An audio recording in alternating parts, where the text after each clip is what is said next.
จะเอาน้ำฮ้อนมาล้วงหัวใจฮ้อนอ้วมอารมณ์ขุ่นคองตอนฮับวันใหม่นี้น้องของได้น้อมเอานำทำคำสอนของพระชินวรประเสริฐเลิศล้ำ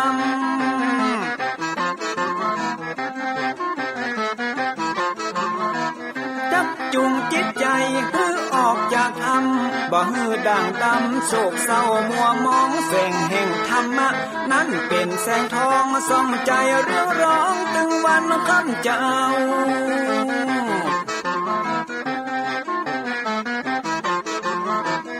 เอาศีลมานำเอาธรรมมาเฝ้าเพื่อจิตใจเฮาจุงเย็นฝ่าฟันทุกเข็นต่อไปหน้าจะบ่ไหววันแต่หนึ่งเชิญพี่น้องมาฟังรายการธรรมะเบิกบานตอน6 โมงเจ้า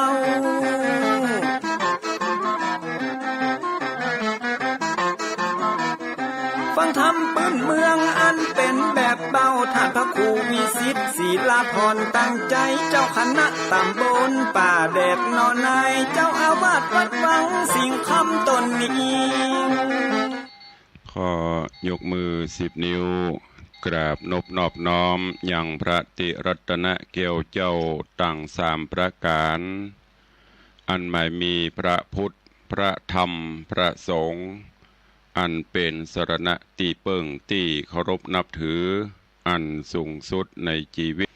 กราบคารวะแห่งชาติและสังคมคลื่นเพื่อการศึกษาพระพุทธศาสนาและวัฒนธรรมตลอดจนวิทยุคลื่นสีขาวเพื่อเจ้าประชาส่งสัญญาณออกอากาศที่วัดฝ่ายหินตำบลสุเทพอำเภอเมืองจังหวัดเชียงใหม่สถานีวิทยุวัดหนองกายตำบลสันปะยางอำเภอแม่แตงจังหวัดเชียงใหม่สถานีวิทยุ CM77 วิทยุอินเทอร์เน็ตล้านนาสถานีวิทยุเวียงป่าเป้าเรดิโอสถานีวิทยุแดนดินถิ่นล้านนาอำเภอสันปะตองสถานีวิทยุมนเสียงธรรมอำเภอแม่แจ่มสถานีวิทยุชุมชนคนเมืองลี้อำเภอลี้สถานีวิทยุชุมชนคนนาน้อยจังหวัดน่านสถานีวิทยุสีคำเรดิโออำเภอเวียงสาจังหวัดน่านสถานีวิทยุเสียงใสเรดิโออำเภอตาวังผาจังหวัดน่านสถานีวิทยุเสียงธรรมจากวัดจันทร์อำเภอกัลยาณิวัฒนาตลอดจนสถานีวิทยุชุมชนเสียงตามสายหอกระจายข่าวพร้อมกับเจริญสุขเจริญปอนญาติโยมที่ติดตามตั้งสถานีวิทยุวัดห้วยตองซักอำเภอจอมตองจังหวัดเชียงใหม่ทุกสถานีพร้อมกันนี้เจริญปอนญาติโยมที่ติดตามรับฟังทางเฟซบุ๊กเฟซไลฟ์ต่างเว็บไซต์ต่างๆเพราะว่าจะเป็นเฟซบุ๊กของวัดวังสิงห์คำเฟซบุ๊กของธรรมะ104ธรรมะใครเครียดเฟซบุ๊กวัดฝ่ายหินเฟซบุ๊กของวัดศรีรัตนมงคลลอกยาวแล้วก็หลายๆเฟซบุ๊กเนอะของญาติธรรมที่ได้สดับรับฟังเสียงธรรมในยามเจ้าแล้วก็กดแชร์กดไลค์ไปให้ยังกลุ่มเพื่อนๆได้สดับรับฟังกันรายการนี้ดำเนินโดยอาตมภาพพระครูวิสิทธิ์ศิลาภรณ์เจ้าคณะตำบลประเดชเจ้าอาวาสวัดวังสิงห์คำตำบลประเดชอำเภอเมืองจังหวัดเชียงใหม่เป็นผู้ดำเนินรายการผู้อำนวยการคลื่นสีขาวแจ้งว่าตอนนี้ก็ได้ลิงสัญญาณไปแถม1สถานีคือความถี่95.75ของดีเจอ้อยอำเภอโสปราบจังหวัดลำปางต้องขออนุโมทนาด้วยเนอะกับ ดีเจอ้อยจากศพปราบลำปางที่ได้หันประโยชน์ในการฟังน้ำฟังธรรมลิงสัญญาณฮื้อญาติโยมต่างศพปราบลำปางได้สดับรับฟังกันตอนนี้ไปตั้งอกตั้งใจฟังธรรมเทศนาวันนี้มาเทศนาฮื้อญาติโยมทั้งหลายได้รับฟังณโอกาสบัดนี้นะโมตัสสะภะคะวะโตอะระหะโตสัมมาสัมพุทธัสสะพุทธันจะธัมมัญจะสังฆัญจะรัตนัตตะยังอะหังวันตามิสัมปัตตาคัมมันตุเมสาทะโวโดกราสัพปุริสะตังลายนี่ใหญ่ห้องนี้จักกล่าวจี้กาแก้ไขยังทำดวงใสเกลือเก่าจักไข่แต่เก้าเมินมาในอาติตะกาละนานนักแก่ลวงมาแล้วแต่ไปหลังอันสืบมาตั้งแต่เก้าปางเมื่อเจ้าตนครูตนสัพปัญโยชื่อว่าวิปัสสีพระมุนีเทศนายังทำสั่งสอนโลกฮือคำโปนจากโอคะสงสารฮือถึงเบียงแก้วยอดนิพพานนาแก้วกูอันเป็นนายนำหมู่และคนและฝูงปุถุชนน้อยใหญ่จุมมาไฟอ้างไฟสมปานอติตการเมินมากคนและเทวดาอยู่เฝ้าหากปูจาตนพระพุทธาอยู่เกลาเมื่อตนเจ้ายังโพดสงสารเฮินเมินนานสะร่ำนานนักพร่ำอติตายามนอนนายังมีรัฐาเมืองใหญ่ฝูงหมู่คนอาศัยอยู่ยินดีไพร่ราชบ้านคนมีหลายหลากคนอยู่มากหลวงหลายคนปันปวงใหญ่น้อยใหญ่ทุกผู้ใฝ่ยินโจมหากเป็นเมืองอุดมสุขมากฝูงหมู่ไพรราชสุขหลายอยู่สุขสบายเที่ยงเต่าทุกเมื่อเจ้าแรงงายบ่มีโอนตะรายมาค่อนขิงเป็นเมืองยิ่งอุดมสุขเกษมมากนักก็มีแรงอาถาเศรษฐีจะภริญาจะขามมานิเวสนังติทันติในกาละยามนั้นยังมีเศรษฐีผู้บาปไปและนางเตรียมใจตนเมียมีใจบนเวกรรมสะเอา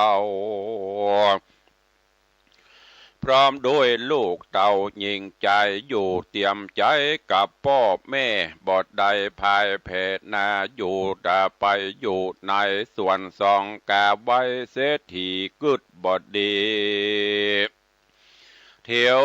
ถูกตังพ่อแม่ลูกวงใหญ่เขามีใจตังเดียวเอากันกำเกี่ยวบิดเบี่ยงใจค่อนเงียงงอคอนายจิตใจขอบอดถูกตังพ่อแม่และลูกควรในหากมีใจเหมือนกันจุผูยามนั้นแย่เศรษฐีใจบาปใบมันเดือดไม่ปาลายะมาฟังธรรมพระพุทธเจ้าที่แต่ใจบาปเศร้านักหนาส่วนป้อเศรษฐีเก่าใจโคตรเขาฟังใจโคตรเขาฟังธรรมจริงหูอันหลายอย่างหลายอันหลายอย่างหูจักบ่วงในธรรมย้ำกลางคืนดำเดิกมากเสียทีหากดานอนก็มีแล รัตติญาในกลางคืนนั้นและรุ่งสายฟ้าปุ้งเรืองรายญาถึงยามขวายส่องแจงญาเสียทีก็แต่งไปหามันกำเอาถงป่าห้อยบาเตียวแอวล่ากลางนาเสาะงมปูป่าสะใสมันบ่หลักอายต่อบาปมันบ่กลัวกรรมฮึกหยาบปลาตัวก็จะราแก่เท่าเอวงมว่าเสาะซอกตามสะลอกเงื่อมหูเอามือโจกดูผับไข่แปลงตาใส่งมหอยน้อยใหญ่ได้เล็งพอไข่ไปมาเท่าหนังจะใจบาปเท่ากะกาบงาบอเวจีเท่าหัวยีศอกกอกเอวเสาะศอกเก็บเอาหอยอยู่ไก่จ้อยวอยสอดไส้กันเก็บได้เต็มโถงเท่าหลังโกงจริงไว้นากับคืนกว่าเหือนมันเนี่ยงะงันกลมพอโดยใจหม้อพงพางรีบเอามาขังใส่หม้อแล้วเอาฝามาปิดก่อขังดีกัวหอยหนีกว่าจ้อยเอาพระตีต่อยก้นหอยตวงไว้เป็นกองเนื้อฝากเนี่ยละลูกละลากเหลือลายหอยเม็ดลายเป็นหมู่อันกกกองอยู่บนฟากห้องออกปากว่าเฮวายว่าตายเป็นหมู่เจ็บแสบไม่บู้ตั้งตัวเป็นตุกโขยิ่งลำอัญญาเสียถีมาคำเขือกกกก้นตุกยิ่งล้นดาตายหญ้าผีภายสังมาใจบาปมาเตกข้านาบเข็นข้าฮือความนาสู่มอลานาฝูงหอยนาอยู่ในน้ำตุกมากซ้ำทมทองน้ำตาดนองสะใสจริงกล่าวให้วอนวานว่าโอ้ยนอแม่เศรษฐีเป็นเจ้าตูข้านี้เล่าอยู่ยังในน้ำในนาบ่ปองได้มาผิดกับไผจักเตียวไปต่างใดก็ยินยากเต้าเอาหน้าผากทะเลดิน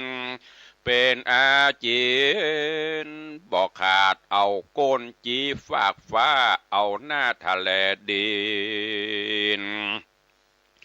อาหารการกินก็ยินลำบากกินแต่ซากใครดินตังซากเน่าใบไม้และหญ้าเน่าบ่ได้มัวเมาแอวลาเสาะสอดกว่ากินของคนจิตบ่เบบนต่างบาปกลาเต้าเอาก้นจีฟ้าเอาหน้าทะเลดินก็หันยินมีแต่หมูหอยบัดนี้แม่เสียที ปล่อยบ่อินดูสังบ่มุตูหมูขาน้อยสัตว์อันเป็นหอยนี้เล่าจามบัดนี้ก็ยังว่าจักเอาแกงกินพอดูตีนก็หาบอดใดตุกยากไล่เมื่อยามเตียวแม่นดังหรือผู้ขามีตีนก็จักเอาก้นแล่นหนีบินป้ายกว่าเหตุภัยยะล่ามาเติงเถิงตนโดตูขาอาสะลายอยู่น้ำในนาก็เงียวว่าจื่นบานใจบ่ได้ไปเกิดขวางบ่เติกหนต่างเตียวไตแห่งคนยิ่งใจได้โลกตายบัดนี้แม่เศรษฐีป้อยมีใจละหัดมากำจัดโศกโศกของกินลำในโลกโลกา มีมากนาพับแผ่บ่ใจมีแต่หมู่หอยฝูงจาดโดยก้นจีฟ้าเอาเกล็ดนาเตียวดินอาหารเดยินลำบากมีมวลมากลวงลายามแจ้งควายมาแล้วก็กลาดแล้วเข้าสู่ป่าเงียวสอดลาหาลัวเป็นอันตุกโขลำบากเต่าว่าใจนั้นบ่พรากจากศีลธรรมปัญจสีลังศีลหาเสนเจ้าบ่หลีกเว้นอยู่หักษายังมีในกาละวันหนึ่งเจ้าแก่นไทยใจผ่านเข้าสู่ดงดานห้วยใหญ่ก็ไปพบใส่งูเห่าความโศกเศร้าปะลาก็มาโจรใส่งูเห่าตัวใหญ่หิงสาก็โตสาโคดคิวมาโศกกับติวตนใจเจ็บปวดหลายดิ้นสั่นกลางดงตันปากว่าอ่างบ่มีคนใดมาปะหันใส่เจ้าปิดให้งูเห่ามีหลายตุกกะตะใจหนุ่มเนาจริงลวดเข้าสู่มอละนาดับขันธามวยหมอดดับจิตถอดเป็นผีเป็นกะเป็นแต่กรรมเวรมีไปหลังได้คืนปังมาครอบมาซะย่องตอบฮือตายในกลางดงไพรป่ากว้างกลางเถื่อนจ้างดงดอนโดยจิตอาวรณ์แห่งเจ้าจริงเอาวิญญาณเข้าปฏิโสนกำเนิดมาบังเกิดในต้องหญ้าเสียทีได้45 วันดีมาควายหญ้าเศรษฐีก็ต้องใหญ่ป่ามานต้องกุมารนอยนางจิงก้อยโยกป่าตาตีนแอวสะแหวงหากินเตี้ยวต้องไปรอดแผ่วห้องกลางนาเสาะสะแหวงหาหอยแถมเล่ายามเมื่อนางเท่าเก็บหอยได้ยินเสียงวอยในต้องเป็นเสียงห้องมาจากต้องนางแห่งนาง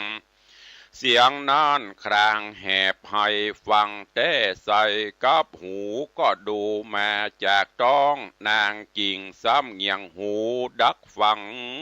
ดูทวนทีก็ได้ยินเสียงดังมาแต่ในปุ่มนางก็มีแลในเมื่อนางเศรษฐีได้ยินเสียงให้แห่งเด็กน้อยในตองประมาณนางก็ยินสั่งกาใจบ่ใจน้อยนางจิงก้อยไหวนาคืนมาสู่กาวาเฮือนแห่งห้องส่วนเสียงลูกให้ในต้องก็ลวดดักเสีย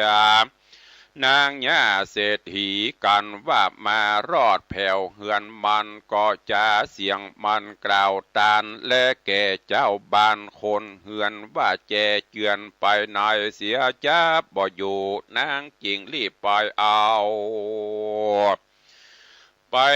หม้อตองปากบินปอง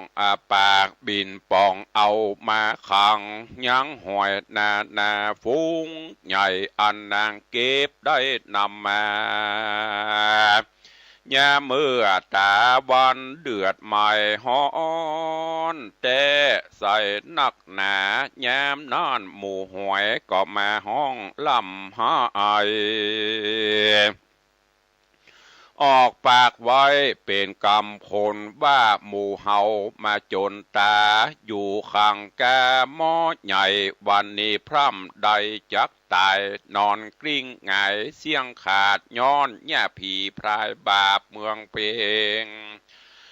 ย้อนหญ้าผีพรายบาปเปียงเป็ดเนี่ยดังเพดมาแต่งซ้ำยับมาขังไว้ในหม้อตั้งใจล่อกลางจะตั้งไว้ต่อกลางจานมายินผา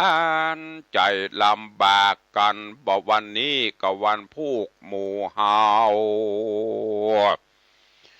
จากถูกเอาแก่งกันบอดยามแหลงกอดยามคำหมู่หอยดำกำหลวงลายตุกวำไวถนัดเปิ้นจักมากำจัดแกงกินตุกเมาวินลำบากกาละหากแต่วันนี้นาเฮาจากตายหนีฮาดปัดพรากเอาตัวจากหนีกันโฮโฮวัตะโอยนอจุงเอากันอยู่ก่อนเตอะเนอป้อปิตามันดาป้อแม่จุงเอากันดักลี่อยู่แต่ในดินอย่าฮื้อคนยับเอาไปกินแกงแค่แกงอ่อมดังตูข้า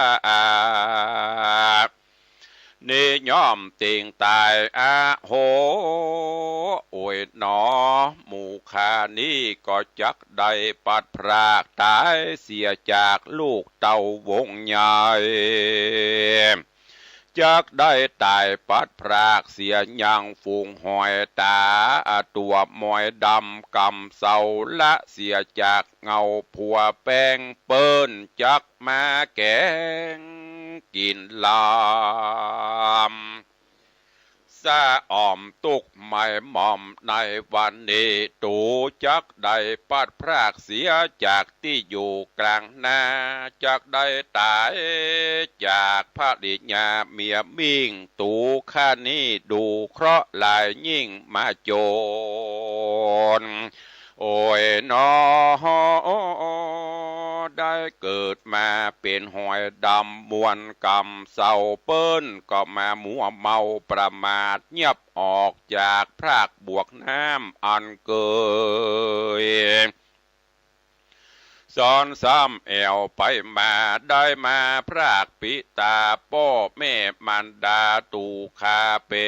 นสัตว์บ่มีตีนเอากันอยู่ในดินใต้น้ำตุกยิ่งล้ำบ่เหมือนพาย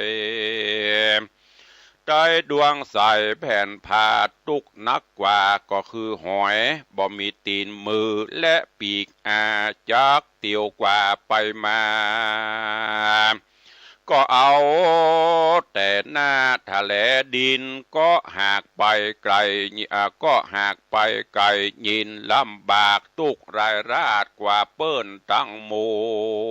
วลในสากลโลกไตตุกยากไรอนาถาสัพเพสัตตาดูราฝูงจุมหมู่เดียวอันกลมเกี่ยวอยู่ในน้ำข้าขอสั่งอำลาตั้งปูป่าตั้งแมงดาและกุ้งนิวเหนียวกุ้งนิวว่าผงอันเคยเป็นสิวและสหายตั้งกบขาดลายและเขียดน้อยจุงเอากันก้อยดักอยู่ลักแม่พูดคู่อยู่ในหูอยากฮือคนมาจกจูยับเอาไปเตอะเนอดูราสหายตั้งหลายเฮยวันนี้น่าเลยฮอนหายตุกแสบไม่เหลือลายเหตุภัยยะอันลายมาตกใส่ฝูงราหอยนี่นาพร้อมถนัดบ่ได้ไปลักของไผ่บ่ได้ผิดกับผู้ใดคนอื่นเต่าอยู่ระรื่นในน้องเอาตัวปองในดินอาหารกินเลี้ยงใส่ก็กินแต่ใบไม้อันเน่าและมูลใครเก่าแก้มดินชีวิตอินทรีย์เลี้ยงยากบ่มีพูดใดมาอุปถากเลี้ยงลุ่มลา เอาการเอวหาเสาะสอดตามที่ใดมีมาบอดใดข้ามขาเบียนโตดฝูงหอยโสดอยู่ตามธรรมหากินยามแลงจุมือบ่ใจว่าโคนหามาแลกซื้อเอามายื่นหือปันกินได้กันว่าหันหอยลายตัวมนก็ปล่อยว่าใครฆ่าแกงต่างฝูงโป่งปันปีดน้องต่างเปื้อนป้องสะหายคำต่างลำนำเปื้อนปองหาพรากจากพี่น้องเอาเฮือพรากเสียยังปิตามันดาพ่อแม่ตั้งเชื้อชาติแก่เมืองโมนได้พรากจากขาโกนเดียวได้เหือพรากเสียจากจุมหมู่อันเคยอยู่ห่วมกันมาปาดพรากสะหายญามิตรเสียวเหือได้อยู่เปลี่ยวเองได้เหือได้พรากรายเสียอย่างยิงใจลูกเต่าเหือได้พรากจากเสียยังกูอันเคยอยู่ผัวเมียเหือใดพรากเสียยังเจือเผาอันเป็นเก้าเงาบงจาดเหือใดขาดตามติดแม่นว่าจับที่ในก็ผิดติดในก็หือหายกว่าจ้อยเพราะว่าใดเอาหอยดำมีมนกำกีพรากจากเสียกันเหมือนไปเฟยใบกิ่งไม้อันลมใหญ่มาปัดกวายแม้นพูดได้และได้โพดยกออกโตดหอยตำเอามือตำปล่อยไปขอฮือได้โปนโศกสัพพโรคโรคาอย่ามีภัยยามาตองในแห่งห้องสันดานเวทนาอย่ามาปานติดแปดของหือได้มีพี่น้องวงศามีสุขนาดหนามากหลวงลายมีลูกใหญ่สืบจะลูกมีลูกยิงใจสืบเยื่อก็จุงเอาเครือหักแบ่งกันฮือมีผิวพานขาวผ่องวันหน้าผ่องดีงามดีอายุมีเตืองเตี้ยงมันอย่าด่วนสันวันปันตายอยู่สุขสบายเตอะเจ้าได้อยู่กับนอดเนาพ่อแม่อย่าได้แผ่หน้าไปไหนเฮือมีใจหุ้มห่อหักแป่งพ่อแม่วงใหญ่ติดตามไปอย่าขาดอย่าได้ปัดพรากนี่ไก่จุงมีใจโจกลาบอยู่สุภาพต่อเต่ารอดเถิงเจื้อเผ่าวงศาหักเต้าเขื่อสายหือใดอยู่สุขสบายตุกเมื่อปุกกะละพูดใดได้โพดเอาเชื้อโสดหอยดำกำกี้เฮือไปสู่จะเฮือไปอยู่ดีชื่นบานใจเฮือเงินคำไหลมาต่อหน้าฮือสมดังกำขาฮือปอนในเมื่อหอยวิ่งบอนฮะร่ำให้อยู่จะใหญ่ในหม้อที่กลางห่อเฮือนจานเสียงบานดานตัวห้องพับแผ่นต้องเฮือนเสียที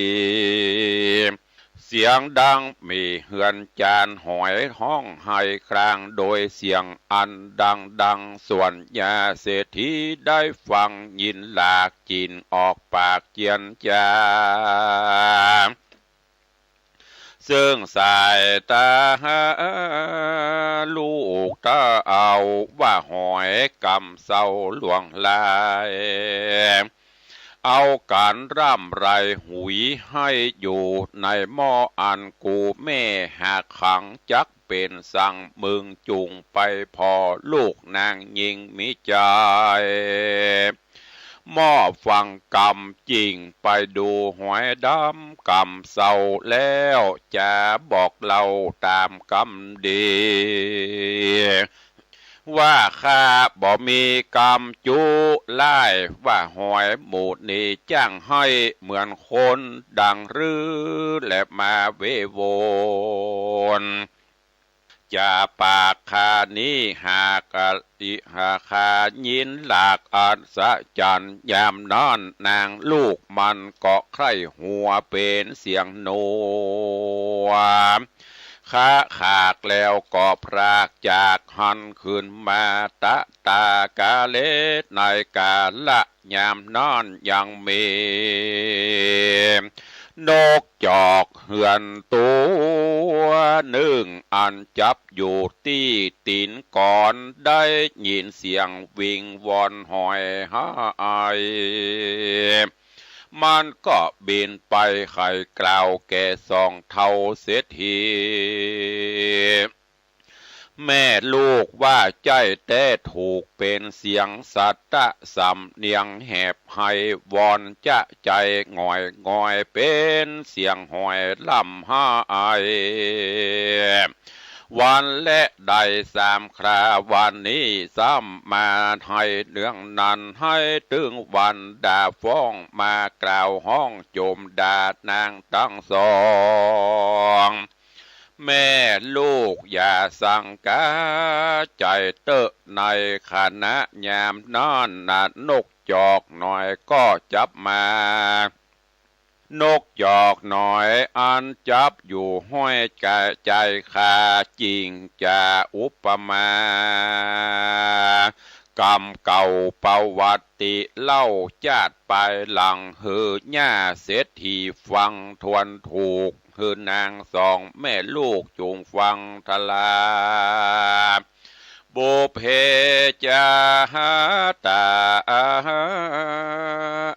หังละจาตะตาในกาละเมื่อก่อนมีบ่อพรไกกาข้าได้เกิดมาเป็นพญาสวยลาดนั่งภาศาสกินเมืองเตจะเรื่องภาพซ้ำเข้าน้ำมากลำเลือหลายหลากได้ภาพซ้ำสุขไปเมื่อนานยังมีในวันหนึ่งข้าก็ได้ปากจะไขจำฮือนางสาวไปเก็บเอาหอยมาแกงอ่อมมีตังหอยมอมและหอยตองเก็บใส่ซองใส่ซาใหญ่ปลากีบข้างคืนมาสู่กาวาเฮือนไผ่มันรีบดายานฟ้าวฟังเป็นอันกั้งแกนเล่นแกงหอยเสียงวอยวอยปากต้านจากกันสุกแล้วดากันสุกแล้วดาหากดาโป่งลงโคนปันปวงสะสู่แกงหอยแต่งหางเข้ามากินไผก็ยินดีมวนมากเลี้ยงกันหากเสียงนานเต็มโฮงการเสียงมีดังตุกที่ในหอทวนทวนมนปอโมดมอดปัดเมียงปัดเมียนขอดกินเสียงครางเล่นกันม่วนต่อเตาเสียงทวนตั้งวานการพะญาจุติตายกลากาดดับจิตขาดตายไปก็ได้มาเกิดในกำเนิดเป็นนกจอกเฮือนตัวน้อยมาจับอยู่ห้อยใจขาการมรณาตายไปก็ซ้ำจักใดไปตกนรกสะบวยมกมอดไม่ตลาบใดเมื่อนานเสียงจีร่างการนานมากใด5 ปันจากบอกไกกาก็กะเหตุใดเอาหอยมาแกงอ่อมบิบากยอมเต็มตัว ก็ปูนดีกว่าแต่ใส่วิบากมาไล่ตุยตันอยู่นี่แหละว่าอ่อนยามนั้นย่าเศรษฐีผู้เฒ่าจริงจะซึ่งลูกเต่ายิงเดียวว่าดูราสมชะเหลียวเฮยหน่อยนาเจ้าจุงไปบอกแก่ปอพิตาใครขี้ญาบอกกล่าวแก่ตนป้อเจ้ารีบเรียวเตอะทัดนั้นนางลูกยิงเดียวใจหม้อก็รีบเมื่อบอกต่อป้อพิตาว่าดูราป้อเป็นเจ้าดังคาลูกเต่าได้ยินมายังมีสกุลนานกจอกมันมากล่าวบอกข่าวสารว่าจุมหอยในนาอันขังอยู่หมอได้ให้ห้องต่อเป็นกำฝูงหอยดำดังบีนันเนืองมีห้องสลำหายเสียงเดือดไหมในเหือนเสียงกล่าวห้องเหมือนดังเสียงคนดังเววนกุ้มกว่าถึงรอดฟ้าไปบนรอดเรโลนตัวตาวาติงสาตะลาบยามมาและตูสิดาถึงนิมมานาราตีลอดห้องบนรอดห้องปรนิมมิตาวาสาวาสวัสวาสัสดีจุจอดต่อเตารอดจักรวาลเสียงบ้านดานก้องเกิดเสียงห้องเดือดโจมซ้ำพับรอดคำไปไกลแผ่วรอดใดเวจีปุ้นก็มีแลเมื่อปู่เศรษฐีได้ยินกรรมดีทวนถูกอันนางลูกเต่ามาจาส่วนปิตาพ่อแม่จริงกล่าวต่อลูกยิงเดียวว่าดูราชมชะเลวเฮ้ยหนุ่มน้อยกูป้อก็บ่เชื่อถอยกำจาดังกำลูกมาบอกเก่าร้อยว่าเป็นข่าวเครือใหญ่แม่นเป็นกำไผ่กูบอกว่าอันนี้หากเป็นกำจาแห่งสากุนานกจอกเหือนมาว่ากูนี่นาบ่เชื่อแล้วถ้าเท่าคือปู่เศรษฐีแย้มอย่าย้ายแย้มใครหัวตีเป็นนว่าจีออกปากเฮอเฮอเฮอเฮอโดยเสียงอันดังมากนักแลกาตากาเลในการละยามนอนยังมีสุนักขามาหน่อยตัวหนึ่งมีแต่ก่อนเมินมามันก็อยู่กับเศรษฐีบ่พรากยิงมาตานปากกำจาว่าตาตะดูราปิตาเฮยป้อเศรษฐีเป็นเจ้าข้านี้ป้อยได้ยินมาว่าฝูงสัตตาหอยดำกำเศร้าร้องให้อดเอาเสียงคลางปางเมื่อข้าได้เกิดมาเป็นนกยังกอดได้ซับกาบเอาหอยมากินเป็นอาจีนบอกขาดกันข้าตายจากชาติอันเป็นนกยังกอดได้เอาจิตวางไปเกิดในนรกเดือดเวจีสะเวยวิบากมีเมินนานเสียงจีระการเมินมากได้500ชาติเป็นทัลาและนายามนอนปู่เศรษฐีฟังยินหลากก็ตกใจมากยินกลัวทวนดังหัวปองก็กลัวมากตามกรรมมาหากมาบอกจา เศรษฐีก็มาสร้างผลบุญกะตำหนุนไปบอกขาดศีลห้าศีลแปดหากตือแปลงจริงคบยำแยงผู้เฒ่าแก่บ่ได้หลีกเว้นแว่ไปในจิตเลื่อมใสติดต่อตามบาทคอในธรรมไว้นบคบยำข้ามเจ้าลวดเอาหอยดำกำซะเอา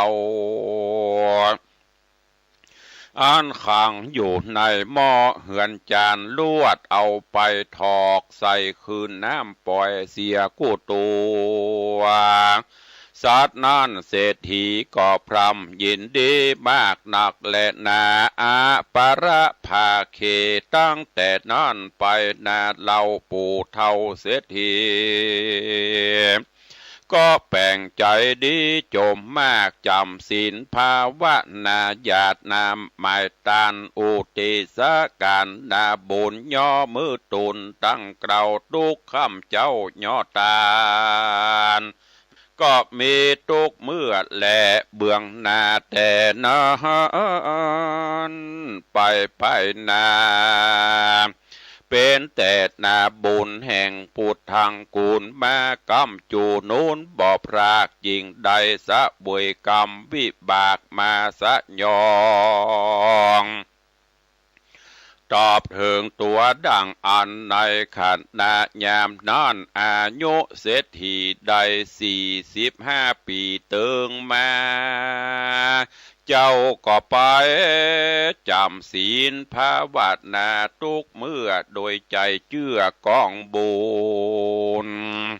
กะตำนูนไปบอกขาดยามนั่นยังมีตุกตะผู้นึ่งมันก็เตียวแอวขอกินตั้งผ้าขอกินเขาตั้งผ้านุ่งห่อขัวใบผาญาก็ตานไปจุเยื่องตั้งผ้านุ่งเครื่องหลายอันตั้งเข้าน้ำปัจจัยทุกสิ่งดูทุกกาตะได้หับตานของยิ่งเจ้าก็จริงลงเฮือนมายามนั่นพญาก็ยุหมาฮือเลยไหลแยกคิ้วใส่ใจกำพระตุกใหม่มาถึงพานตุกมาปานลำบากเถิงต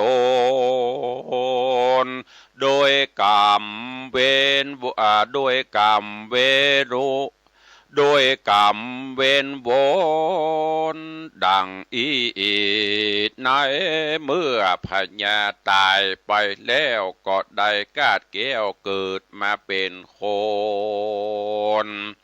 กรรมนั่นมาบันดลซะย่องตอบได้คืนครอบถึงตัวจริงเกิดมาเป็นคนต่ำยอบเพราะกลัวกรรมวิบากมาตอบเลยตา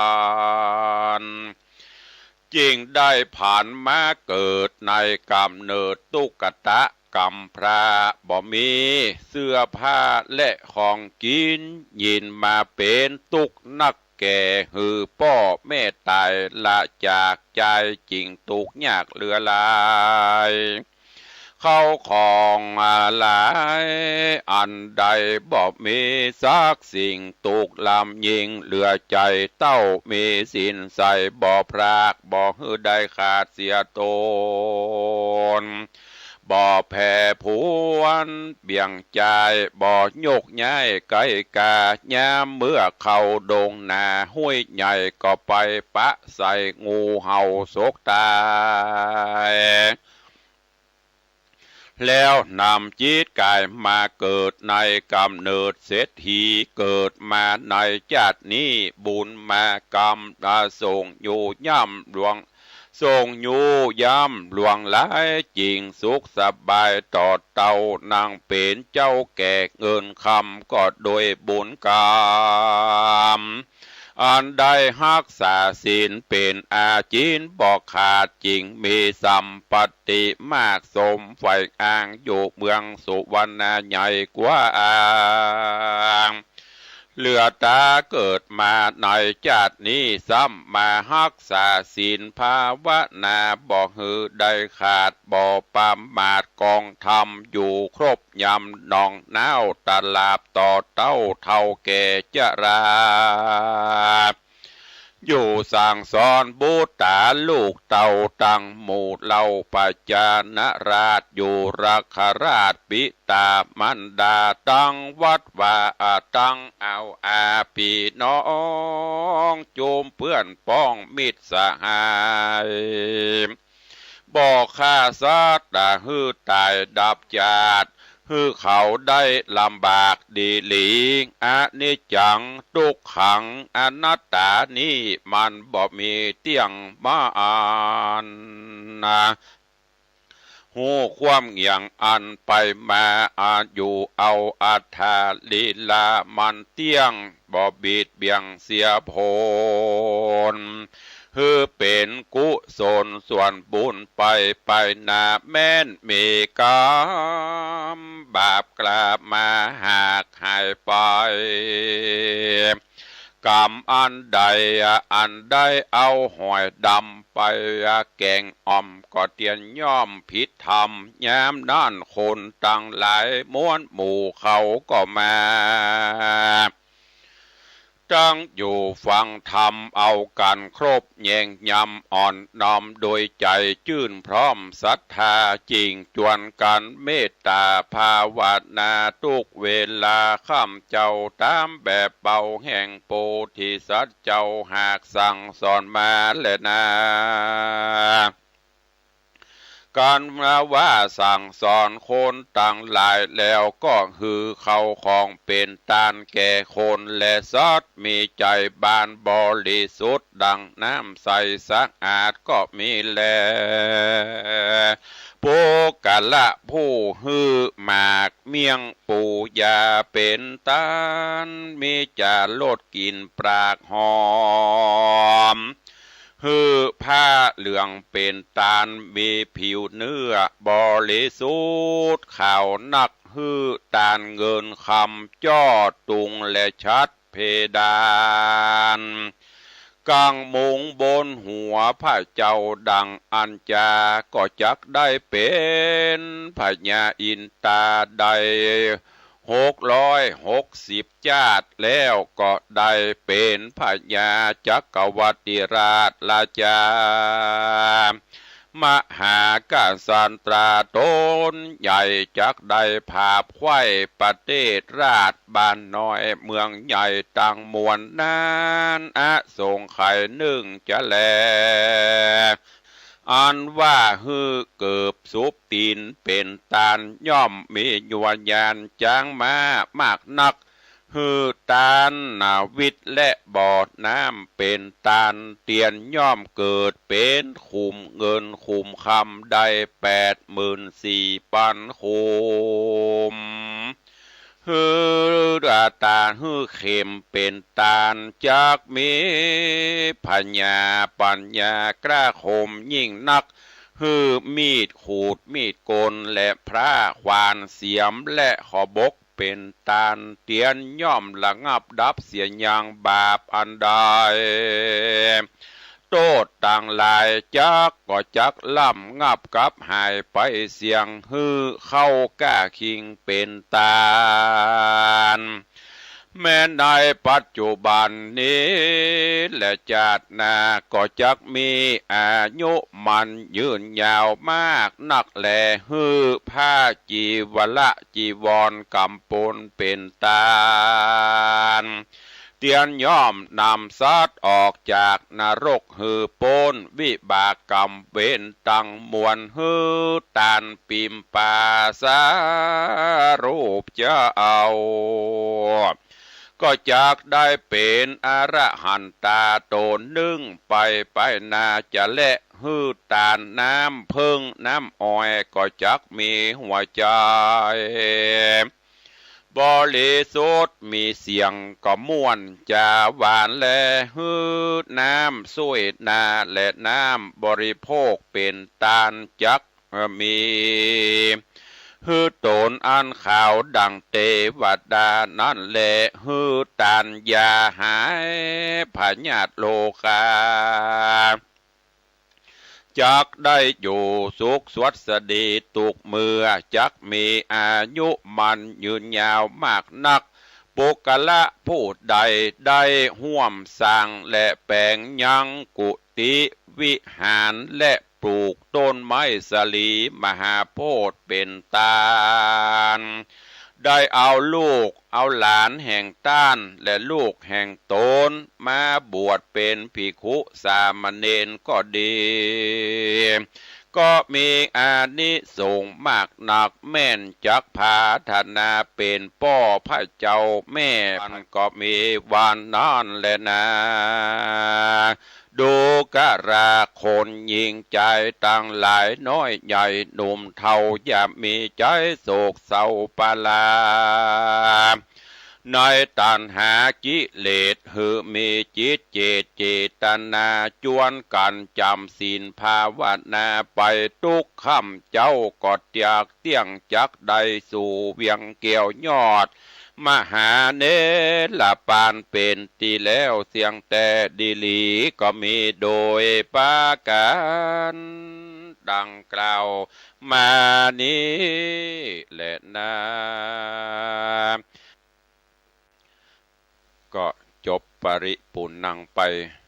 ในเรื่องธรรมเทศนาเรื่องของหอยให้ปอออกไม่ออกศรัทธาทั้งหลายได้ติดตามรับฟังทั้งสองตอนแล้วก็หวังว่าคงจะได้สาระคติธรรมจากธรรมเรื่องนี้หอยเป็นสัตว์เดรัจฉานที่ต่ำอยู่ในดินในน้ำเสาะว่าหากินแต่ว่าในธรรมนั้นเพิ่นก็ยังได้กล่าวบ่เคยไปเบียดเบียนไผอย่างที่หอยบอกไว้ข้าบ่ได้ไปสร้างโทษสร้างกรรมเพื่อไผเสาะว่าหากินหญ้าเน่ากินไข่กินคูดไปนั่นก็หมายถึงว่าถึงแม้จะต่ำต้อยแต่ว่ามีศีลมีธรรมอย่างที่ดูเจ้าบอกไปแต่เกี้ยคนเฮาถ้าเป็นคนต่ำคนต้อยหรือว่าขอทุกข์เฮายากเฮาก็บ่ได้ไปสร้างความเดือดร้อนอย่างฮือไผเจาะว่าหากินไปตามหลักศีลหลักธรรมปฏิบัติธรรมแล้วก็รักษากายญาวจีมโนทวารของตนคือได้ดีที่สุดอันนี้ก็สุดท้ายมาความสำเร็จผลก็จะเกิดขึ้นเหมือนอย่างที่ในธรรมเพิ่นบอกไว้นกยางก็มาบอกคือปอดเสียถีหมาก็มาบอกคือปอดเสียถีเพราะหมาที่แต่ก่อนเปิดเป็นนกยางก็ไปซับหวยซับอย่างกินนั่นนะก็เปรียบเสมือนว่าคนเมื่ออยู่สูงแล้วเปิ้นแล้วไปเบียนเปิ้นง่ายๆก็คือคนที่มีอำนาจวาสนาไปบีทาสร้างความเดือดร้อนให้กับผู้ที่ต่ำกว่าตัวเก่าลู่ญาติจริงเอาของเปิ้นกาใจอำนาจบาดใหญ่ขู่เข็นเปิ้นกาเหล่านี้สุดท้ายมาลมหายตายจากไปก็ดีหรือยิ่งจัดปัจจุบันนี้บัดต้องรอกรรมเวรจัดหน้ากรรมเวรบดเดียวมันตัวตานบวยไล่บดเดียวตานบดเดียวยันที่พ่ออุ้ยแม่มอนเฮาเปิ้นจะสอนสู้เขาหลังหลายระวังเน้อกรรมเวรจะตัวไปจัดหน้าจากนั้นไปเพิ่นว่าจะไต่ขอบดงขอบเบียนไต่ขอบบุรีบดเดียวนี้มาเล่นโดดใส่ทันทีเน้อวิบากกรรมเวรเพราะฉะนั้นถ้าเปรียบง่ายๆอย่างนี้ก็คือเฮาทุกข์เฮาก็อยู่ตามทุกข์ไปปฏิบัติธรรมไปเสาะว่าหากินไปคนที่มีฐานะสูงขึ้นมาก็จะไปเบียดเบียนคนทั้งลุ่มช่วยสงเคราะห์อนุเคราะห์ซึ่งกันและกันที่สำคัญคือมีศีลมีธรรมเพราะว่าจะอยู่ในจันใดเพศใดวัยใดมีศีลมีธรรมประพฤติปฏิบัติเพราะบ่มีภัยที่จะอยู่ครองโลกบ่มีภัยที่จะอยู่ครองชีวิตไปยืนยาวเพิ่นถึงบอกนะเนี่ยอนิจจังทุกขังอนัตตามันเป็นของบัดเที่ยงบ่มั่นความเงี่ยงไปมาอันนี้เพิ่นเอามาเปรียบเทียบเนอะในเรื่องของธรรมเทศนาเรื่องหวยให้นี่ ถ้าเฮาคิดได้พิจารณาอย่างอี้เฮาก็จะได้มีจิตใจที่เป็นสุขเนอะจึงฝากไว้กับญาติโยมทั้งหลายถวยวันนี้เวลาหมดเวลาขอนำรายการจากไปก่อนเนอะอยู่ดีมีสุขเหมือนกันจุตนจุองค์จุผู้จุคนจตารโอธรรมาวัตันติอายุวันโนสุขังพะลัง